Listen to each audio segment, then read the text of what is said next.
Buenos días a todos. Bueno, como bien sabéis, Irene y yo estamos elaborando una serie de vídeos y de material digital que, bueno, os ayude un poquito a la hora de afrontar las distintas prácticas que tenemos que ir haciendo y al mismo tiempo que os permita consultar toda esta información a largo plazo, ¿no? Algo que si contásemos en clase, pues sería imposible de repetir en el caso de que tengáis una duda mientras realizáis las prácticas.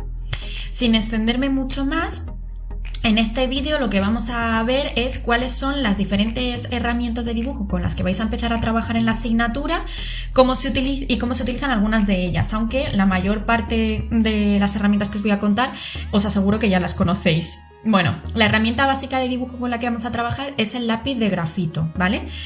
Os he traído aquí algunos ejemplos, aunque seguro que ya sabéis que de un mismo lápiz podemos encontrar diferentes durezas. Cada dureza es adecuada para un tipo de dibujo y es importante saber cuál tenemos que utilizar para conseguir ciertos efectos. Es muy importante que al menos contéis con 3 lápices distintos, de distintas durezas, ¿vale? Yo os recomiendo, por ejemplo, que apostéis pues, por un lápiz intermedio, que sería el HB, un lápiz duro, que sería el 3H, y un lápiz un poco más blando, que sería el 3B. Además os he traído el H, un intermedio entre el 3H y el HB, y un 8B, que es mucho más blando y pinta mucho más negro que cualquiera de los anteriores, para que veáis un poco cómo es el efecto de cada uno. Bueno, sabéis que la dureza de los lápices se mueve en un rango muy amplio, donde la H nos informa de la dureza del lápiz y la B nos informa de lo blanda que es la mina, por así decirlo, pero en realidad lo que informa la B es el tipo de negro o la intensidad de negro con la que va a pintar ese lápiz.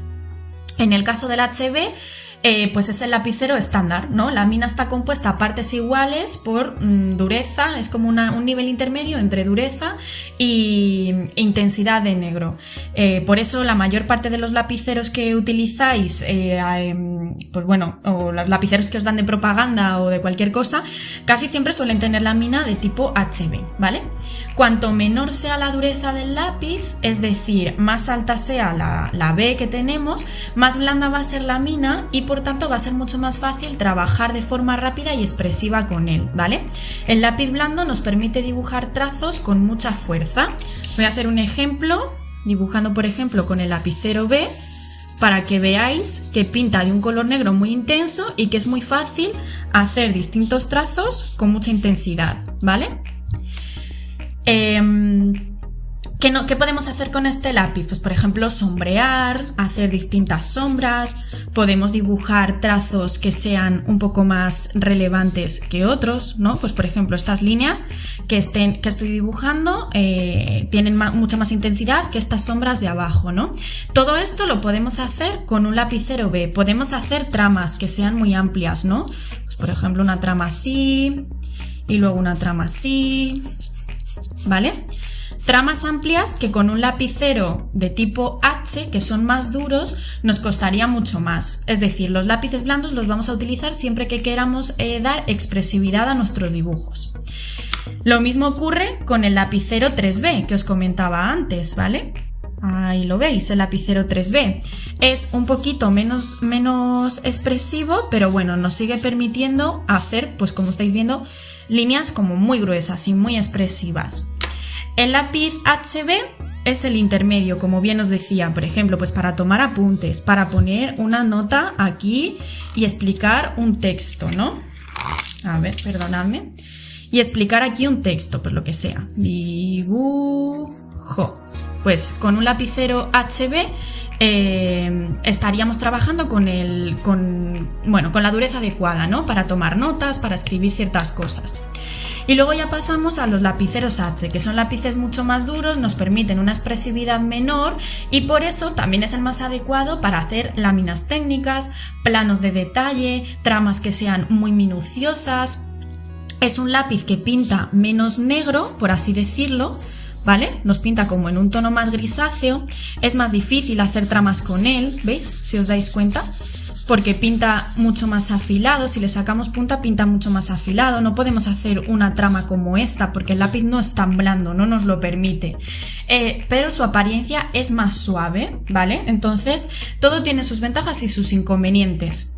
Al pintar más suave y pintar más fino, lo podemos utilizar pues para hacer pequeños dibujos, para hacer tramas muy pequeñas, que por ejemplo con un lápiz B sería mucho más difícil, ¿vale? No es obligatorio que utilicemos un único lápiz para cada trabajo, es decir, que lo ideal es que mezclemos, pues como bien os decía, por ejemplo, un 3H, un HB y un 3B, y que mezclemos estos tres tipos de dureza en el mismo dibujo. Así conseguimos pues un objetivo mucho más concreto. Si tenemos que poner unas anotaciones, pues lo haremos con HB. Si queremos hacer unas sombras, lo haremos con el 3B. Y si queremos hacer un dibujo muy detallado, lo haremos con el 3H. Bueno, químicamente, por así decirlo, el grafito está formado por una mezcla de grafito y arcillas, ¿vale? Que se van derritiendo y se sumergen en grasa. ¿Qué ocurre? Pues que al ser un material graso es difícil rectificar y que no se noten los cambios.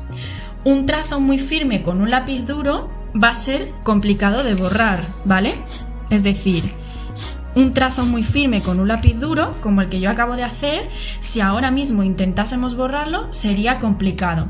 Los lápices blandos son más fáciles de borrar, pero tenemos que tener cuidado. Quizá estas tramas así más suaves son más sencillas de borrar que, por ejemplo, esta línea que hemos hecho, que va a ser más complicada de borrar. Bueno, un punto negativo o en algunos casos positivo también es el desgaste del material, ¿vale? ¿Qué ocurre con el lápiz? Pues bueno, que hay que sacarle punta todo el rato porque si nos interesa, en algunos casos no nos interesa. A veces lo que nos interesa, por ejemplo con los lápices blandos, es desgastar la punta para poder hacer esta especie de sombras tan genéricas, ¿no? Como cubrir una amplia superficie de papel con estas sombras. Pues a veces para ello lo que necesitamos es desgastar un poquito la punta. Pero bueno, en términos generales y sobre todo con los lápices duros, como ocurre por ejemplo con el 3H, lo mejor es que la punta siempre esté lo más afilada posible. Entonces eso supone pues que hay que estar todo el tiempo sacándole punta al lapicero. ¿Qué más ocurre? Pues que como bien os decía, para borrar todos estos materiales lo mejor es utilizar una goma, típica goma de Milán de nata, como se suele llamar, porque son las que mejor funcionan y las que no nos van a emborronar demasiado el dibujo. Os he traído un ejemplo de un lápiz, como os decía, de estos de propaganda. Este lo compré en el pabellón de Barcelona, de Mies van der Rohe, y ya os hablaré de esa obra. Y bueno, la mina es de tipo HB, ¿vale? Es una mina intermedia, nos sirve para escribir, parecida a esta que os dibujaba aquí, y tiene una goma atrás, que nunca jamás debemos de utilizar, ¿vale? Porque son gomas que al final lo que hacen es emborronarnos los dibujos. O sea, son gomas que tienen mucha grasa y entonces nos dejan el papel lleno de esta misma grasa, ¿vale? Las gomas de Milán, pues bueno, son unas gomas menos grasas y eso hace que no se emborrone la tinta de nuestro papel.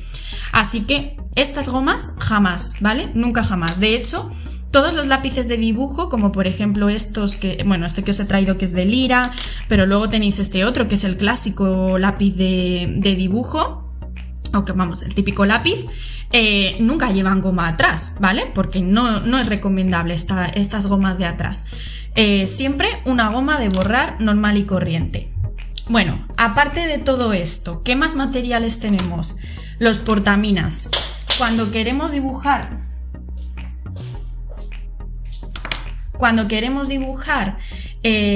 cosas con mucho detalle, podemos utilizar también los portaminas. Evidentemente, estos portaminas no nos permiten, en este caso yo os he traído los de la mina 005, ¿no? Estas chiquititas, porque los utilizo para hacer anotaciones, etc. Estas mismas minas también las tenéis de distintas durezas, desde el HB al 3H, 3B, ¿vale? También las hay de distintas durezas, igual que los lapiceros. Pero, claro, no nos permiten hacer este tipo de efectos, que son muy interesantes cuando estamos dibujando. Estas simplemente nos permiten pues hacer pequeñas anotaciones o hacer cosas con mucho detalle, ¿no? Pues lo mismo que utilizábamos, por ejemplo, el 3H, que hacía unas líneas muy finas, ¿no? Porque es muy duro, pues con estos mismos portaminas podemos recurrir a estas mismas líneas, ¿vale? Entonces, para esto sí que son prácticos. Ahora, a la hora de hacer un dibujo más elaborado, donde queramos poner sombras, queremos poner tramas, no son prácticos. Es cierto que también los hay de las minas con grosores un poquito más amplios, más generosos, pero es mucho más engorroso sacarle punta a esas minas que sacarle punta a un lápiz normal. Así que yo os recomiendo que apostéis por el lápiz normal, y si necesitáis hacer algo con mucho detalle, pues quizá uno de estos que son un portaminas de los que son un poquito más pequeñas. Siguiendo con materiales similares, vale, tenemos las pinturas de madera. La pintura de madera, los lápices de madera tienen exactamente la misma composición que los de grafito negro. No tenemos variedad de durezas, es decir, la mina es como es, pero son muy útiles porque con ellos podemos destacar cosas que sean importantes dentro de nuestra lámina, ¿no? Y además perduran en el tiempo porque son más difíciles de borrar que los lapiceros de grafito normal. En este caso, estos que os traigo son de la marca Faber-Castell. Tienen una mina bastante blanda que, como veis, me permite hacer pues como esta especie de tramas, ¿no? Algo parecido a lo que hacíamos con este lápiz blando. Pues bueno, si conseguimos aplanar un poquito la mina, nos permite hacer las mismas tramas que hacíamos con estos. Y aparte, la ventaja que tienen estos, que en este caso, bueno, no se ve aquí, sí, son de Faber-Castell, no sé si lo podéis ver.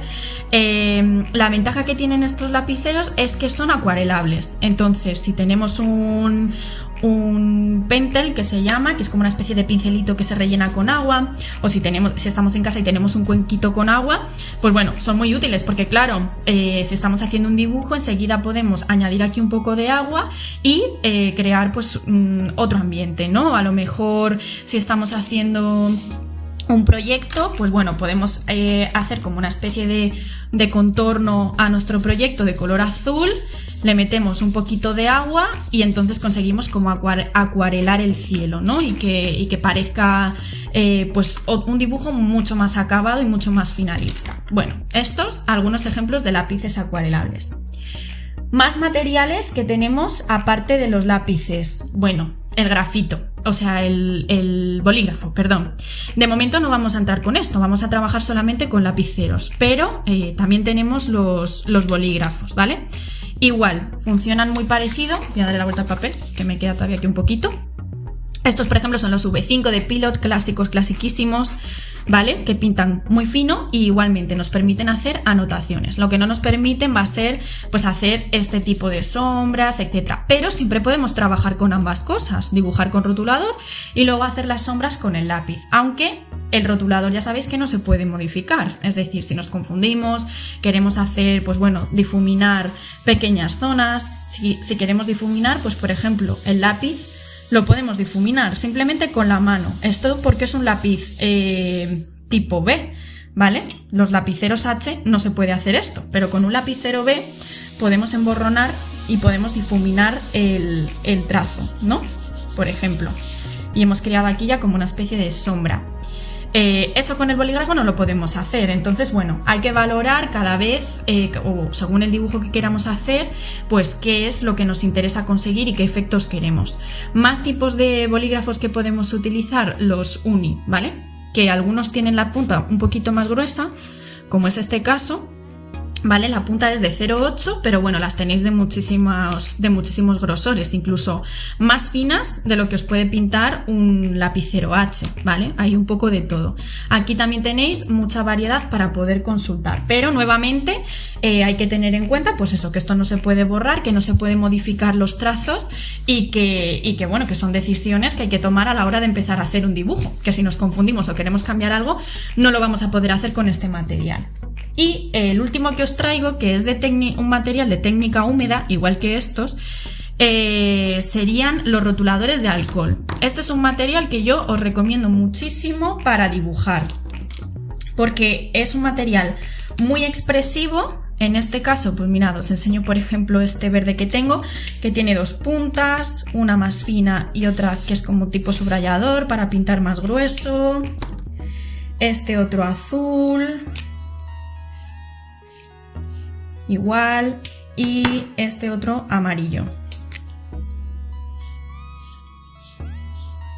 ¿Vale? Son materiales que podéis llevar en el bolsillo perfectamente, o en el bolso, o donde llevéis vuestro cuaderno de dibujo si necesitáis dibujar en el exterior. Son materiales permanentes porque esto no se borra, ¿vale? Cosa que por ejemplo con el lapicero sí pasa, que es una cosa negativa, que mirad ahora mismo, acabo de pasar la mano por encima y he conseguido difuminar toda esta trama que había dibujado. Es decir, el lapicero es un material que, sobre todo si la mina es blanda, no es un material muy permanente. En cuanto lo emborronemos o lo juntemos con otro papel o cualquier cosa similar, es un material que enseguida se nos va a emborronar, ¿no? Y que es menos permanente. Los rotuladores de alcohol son materiales mucho más permanentes. Por esa parte es muy positivo. Y luego además os permite pues igual hacer un croquis, por ejemplo, con un pilot y meterle un poco de, pues por ejemplo, de verde si tengo vegetación, de azul si tengo el cielo, o amarillo o rojo si quiero destacar algo concreto de mi dibujo. Son materiales muy prácticos, ¿vale? Muy prácticos, sobre todo yo a estos les llamo los rotuladores de pensar, porque enseguida haces cualquier dibujo con Pilot y esto te ayuda mucho a pensar. ¿Cuál es la parte negativa de estos? Pues bueno, que no podemos, por ejemplo, hacer anotaciones, ¿vale? Porque claro, son rotuladores que pintan muy gruesos y ponernos aquí a escribir pues emborronaría mucho el dibujo. Entonces siempre los tenemos que acompañar de otro material, pues por ejemplo de un Pilot, de un lápiz, de un portaminas, ¿vale? Un poco de todo. Pero bueno, es un material que os recomiendo fervientemente que probéis a utilizar. Más cosas. ¿Cómo cogemos las herramientas? Eso es una cuestión también importante porque no es lo mismo y no vamos a conseguir el mismo efecto si cogemos las herramientas por la punta, por el centro o por la parte del extremo, ¿no? Pues por ejemplo, como os enseñaba antes, el lapicero 8B. Bueno, pues no es lo mismo coger el lapicero por el extremo, que evidentemente estamos haciendo menos presión sobre el papel y entonces estaremos pintando de forma mucho más suave. Cogerlo a la mitad, que estaremos haciendo mayor presión y estará escribiendo más fuerte, ¿no? O dibujando más fuerte, que cogerlo por la punta, que estaremos haciendo mucha más presión y por tanto nos estará pintando más fuerte, ¿vale? Esto con el lapicero. Evidentemente con un boli tipo Pilot, pues bueno, nos viene dando un poco igual, porque el Pilot pinta igual, lo coja por donde lo coja, ¿vale? Pero sobre todo con los lapiceros, probad siempre, fijaos qué tres tramas tan distintas acabo de hacer con la misma herramienta, ¿vale? Entonces, aunque os he propuesto que tengáis los tres tipos de dureza, el HB, el 3H, que lo tengo por aquí, y el 3B, ¿vale? Aunque os he propuesto que tengáis estos tres tipos de dureza, pensad que cada uno de ellos os da múltiples posibilidades, como por ejemplo el 8B me acaba de dar a mí aquí tres posibilidades distintas de trabajo, ¿vale? Y con todo esto, dos consejos o dos recomendaciones que os quiero hacer. La primera de ellas es haceros con una buena goma para borrar y un buen sacapuntas. El sacapuntas tiene que estar siempre con vosotros al lado de la mesa, igual que la goma, ¿vale? Porque el sacapuntas nos va a permitir tener la punta exacta que necesitamos en cada momento. No es lo mismo si yo quiero hacer un dibujo muy chiquitito o escribir una letra muy chiquitita, hacerlo con el lapicero muy afilado, que hacerlo con el lapicero, por ejemplo este de propaganda, que tiene la punta más gruesa, ¿vale? Pues no va a ser lo mismo. El lapicero muy afilado nos da una precisión que no tenemos si el lápiz no está afilado. Así que eso es lo primero. Si hay que sacar 7 veces punta en el mismo dibujo, pues se saca 7 veces punta. Ahí no podéis ser perezosos. Y la segunda recomendación es haceros con un buen estuche donde tener todas vuestras herramientas a mano y que se protejan los materiales. Parece que el lápiz es un material ¿no? Como histórico, que siempre ha estado ahí y es un material indestructible. Bueno, es un material indestructible, pero la realidad es que es un material muy frágil. Es decir, dentro de este tubo de madera lo que tenemos es un cilindro muy fino de grafito. En cuanto a este material o cualquiera, por ejemplo, los lápices de colores les ocurre lo mismo, ¿vale? En cuanto este material toca el suelo y se nos cae al suelo, la mina por dentro se parte. Y ya es muy complicado que la precisión y la dureza que tiene la punta sea la misma que cuando la mina está completa. O enseguida le empezamos a sacar punta y se nos empieza a romper, ¿no? Pues eso es porque toda la mina interna está rota porque el lápiz se ha caído al suelo. Y eso supone la pérdida del lápiz. Es decir, que tenéis que tener mucho cuidado para intentar pues no estropear los materiales de dibujo con los que contéis, ¿vale? Y la solución a eso es, pues eso, tener un buen estuche donde tengáis guardados todos los lápices, nada de los llevo en el bolso, los llevo en la mochila tirados, que enseguida dejo la mochila en el suelo, o me la cuelgo al hombro con un poco de fuerza, o alguien me da un golpe y ¡pum!, los lápices se rompen. Pues eso no puede pasar, ¿vale? Así que intentad tener mucho cuidado. Más herramientas que creo que os van a resultar interesantes a la hora de trabajar en la asignatura. Bueno, pues por una parte os puede resultar interesante un cúter, ¿vale? Os he traído dos ejemplos, estos que tienen como la punta más tradicional y estos otros que tienen la punta de precisión. Si lo que vais es a cortar papel, os recomiendo estos. Si necesitáis cortar pues, otros materiales para, por ejemplo, pues una maqueta, cartón pluma o cosas así, estos funcionan muy bien porque tienen también como mucha precisión para cortar, ¿vale? Cualquiera de estos dos os vendrá bien. Más cosas que os vendrán bien, un escalímetro para controlar las escalas. En este caso yo tengo este chiquitito porque es el que durante las clases llevaba en el estuche y en el bolso y es como el que me venía mejor, pero es cierto que en algunos casos igual necesitaréis uno que sea un poco más amplio, ¿vale? Pero bueno, que sepáis que un escalímetro vais a necesitar. Ya veremos en otra clase cómo es el tema de las escalas, cómo funcionan las escalas. Más cosas que os quiero contar. Tipos de papeles, ¿vale? Os he traído aquí como una variedad de distintos papeles que sepáis con los que podéis trabajar. Es decir, cuando mandemos la primera práctica y os pidamos hacer un dibujo libre o os pidamos hacer una lámina concreta, etcétera, por favor, que nadie se limite a hacer sus láminas en folios de 80 gramos. Yo sé que esto sería mucho mejor verlo en persona, pero esto es lo que hay. No lo podemos ver en persona porque estamos con las clases online. Pero bueno, por favor, o sea, papel de 80 gramos nunca jamás, ¿vale? O sea, esto no se puede utilizar.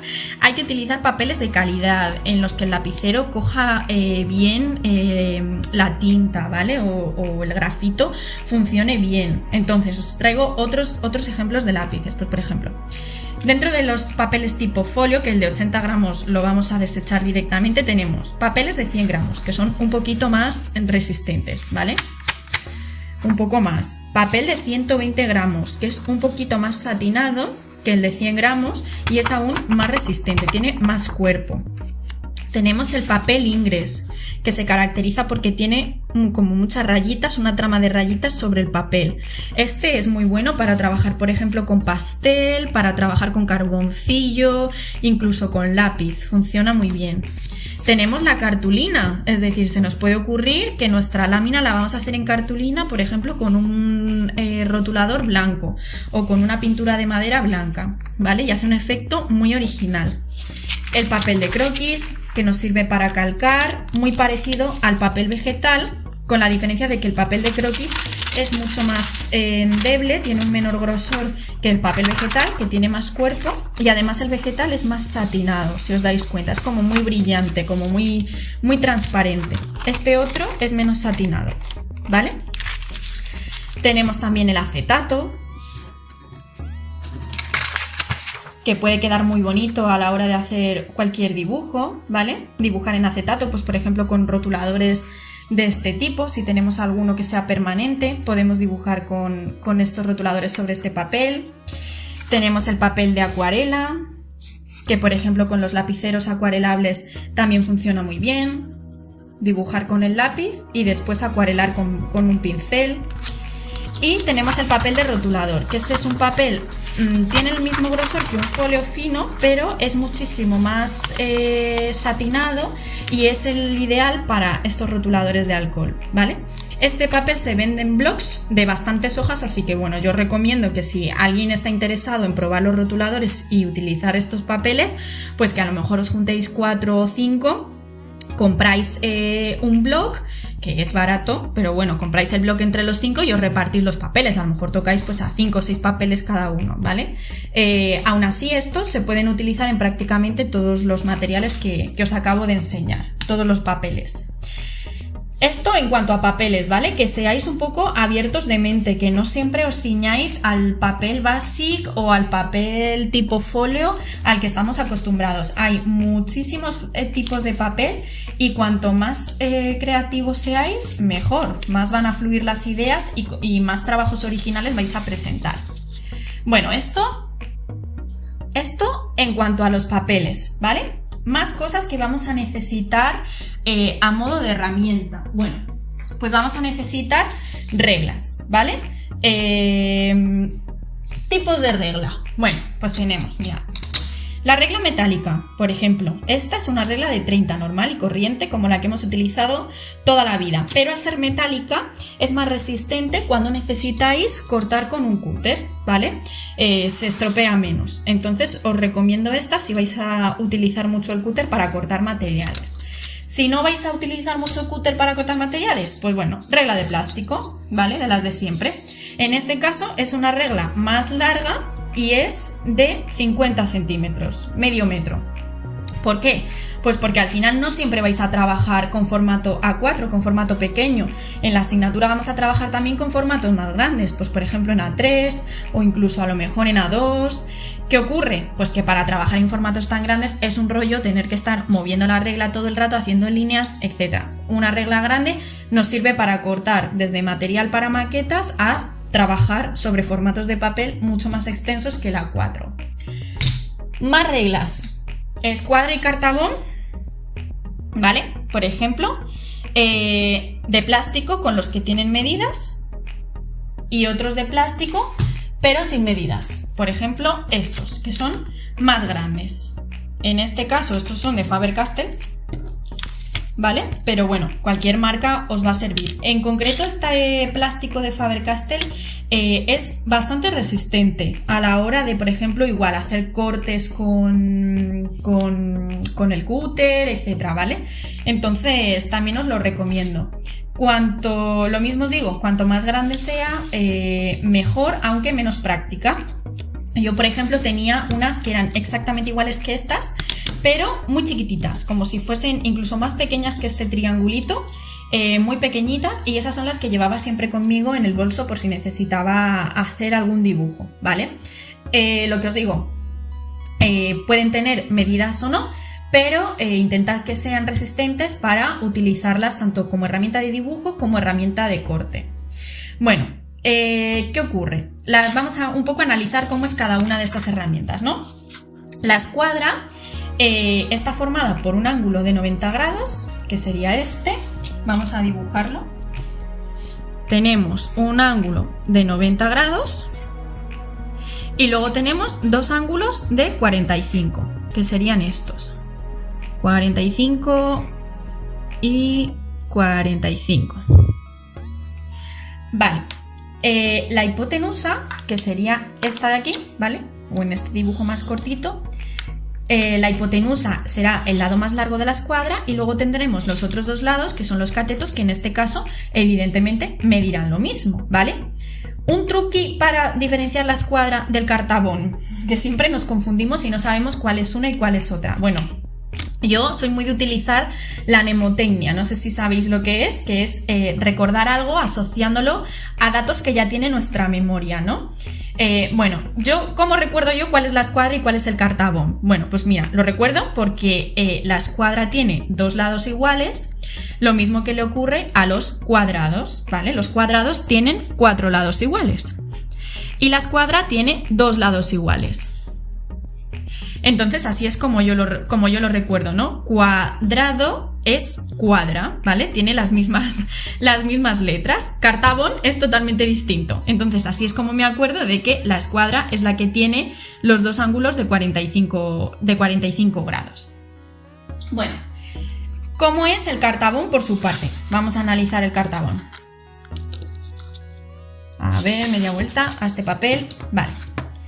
El cartabón tiene, no sé si lo podéis ver entero, pichi picha, un poco así, un poco no, ¿no? El cartabón tiene un ángulo de 90 grados por aquí, perdón, igual que ocurre con la escuadra, y luego tiene dos ángulos que son distintos. Un ángulo de 60, que sería este, 60 grados, y un ángulo de 30, que sería este, 30 grados. Recordad que en ambas herramientas los dos ángulos tienen que sumar 180 grados, ¿vale? Eso ocurre en todos los triángulos.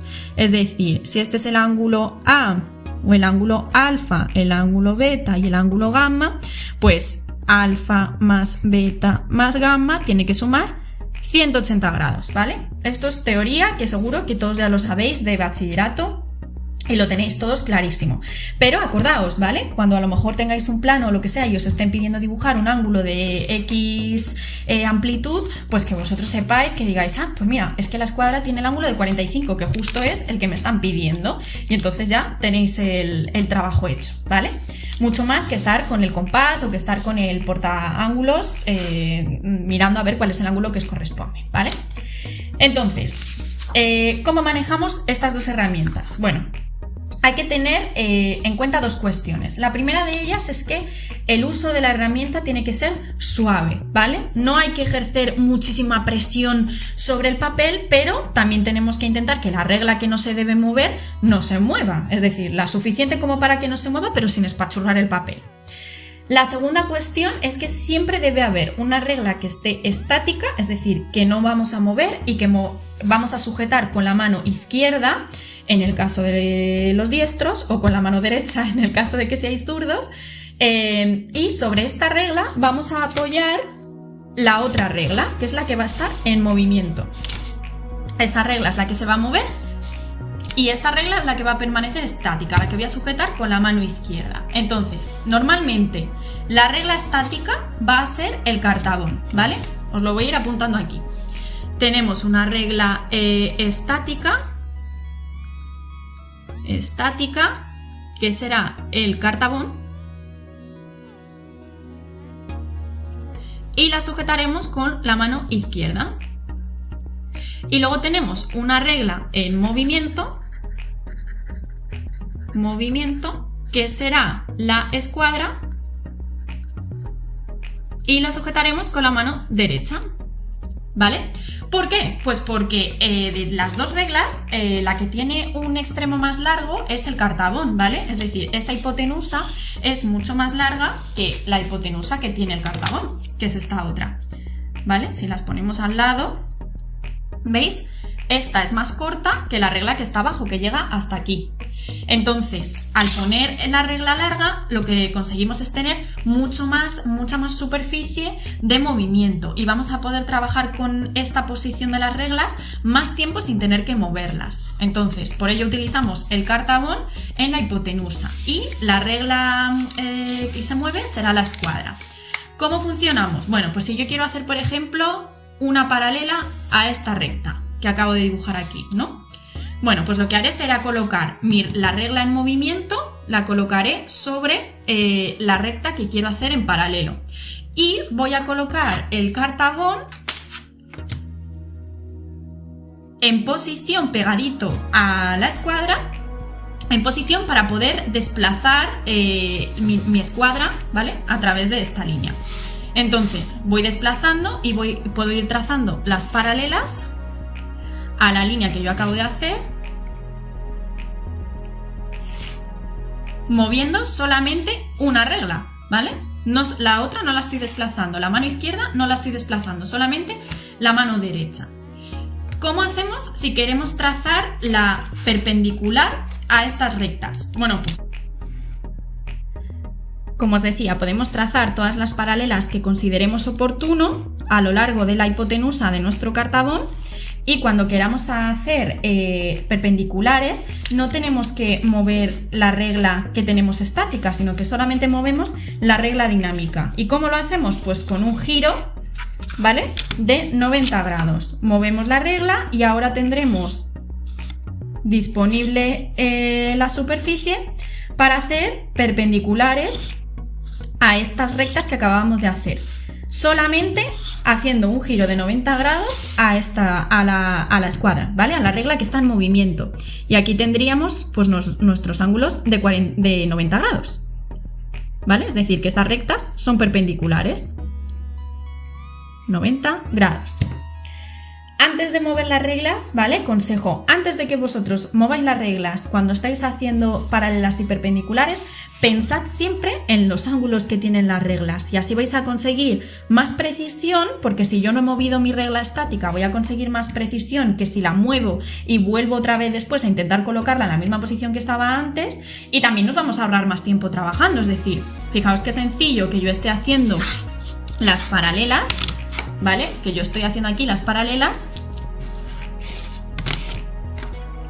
Estoy haciendo mis paralelas y de repente digo, bueno, es que ahora necesito una perpendicular. Pues ya está, tiramos la regla y puedo trazar las perpendiculares. Y he tardado mucho menos que si me pongo con el transportador de ángulos a mirar cómo es la perpendicular aquí o cómo tengo que volver otra vez a colocar las reglas, etc. Aunque ahora parezca muy complicado este trabajo, es una cuestión de práctica y coger soltura hasta que os vaya saliendo todo solo, ¿vale? Entonces, esto que acabamos de ver relacionado con los materiales de dibujo y con cómo se utiliza la escuadra y el cartabón va asociado a una práctica que os colgaremos o que estará ya colgada en el aula virtual, en la que tendréis que justamente poner en práctica todo esto que acabamos de analizar, ¿vale? Desde el uso de los materiales, cómo se utilizan los distintos lapiceros, cómo se utilizan los distintos materiales y cómo se utilizan las herramientas de dibujo. Si tenéis cualquier duda, ya sabéis que en el aula virtual tanto Irene como yo estamos disponibles para atenderos a lo que necesitéis. Y mucho ánimo con estas nuevas prácticas y bueno, mucho ánimo también con el inicio de curso tan extraño que estamos teniendo.